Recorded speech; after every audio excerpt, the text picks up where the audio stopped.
जोशु ने पूछा अपने गुरु नानसेन से, सत्य का सम्यक मार्ग क्या है?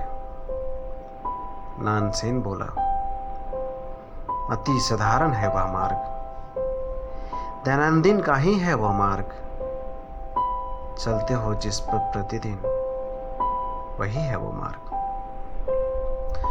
जोशु ने पूछा,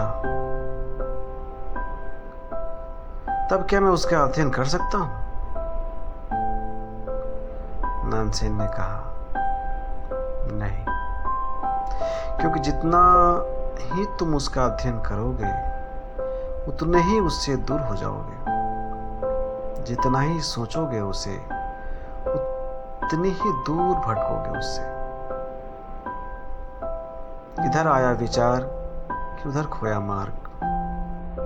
स्वभावतः चकित हो जोशु ने कहा, जब मैं उसका अध्ययन ही नहीं कर सकता हूं तो उसे जानूंगा कैसे? इस पर नानसेन हंसा और चुप हो गया।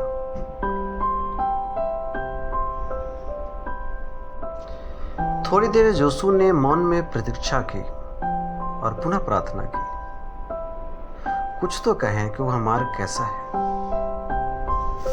तब नानसेन आकाश की ओर देखने लगा और बोला,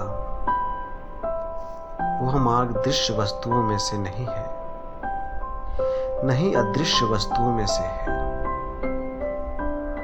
वह न ज्ञात की कोटि में आता है न अज्ञात की। उसे खोजो मत, उसे विचारो मत, और नहीं उसे कोई नाम दो। और यदि पाना है स्वयं को उसके ऊपर तो बस स्वयं को खोल लो आकाश की भांति विस्तृत। To find yourself on it, open yourself wide as the sky. यही है राज स्वयं को पाने का, और स्वयं को खोने से गुजरता है वह मार्ग।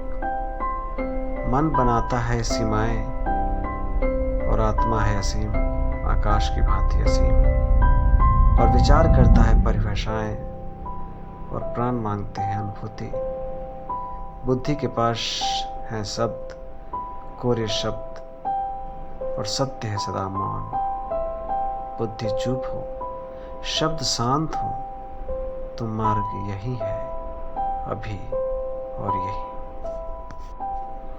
प्रत्येक के पैरों तले और बुद्धि हो मुखर और विचार बुनते हो जाल, तो मार्ग कहीं भी नहीं।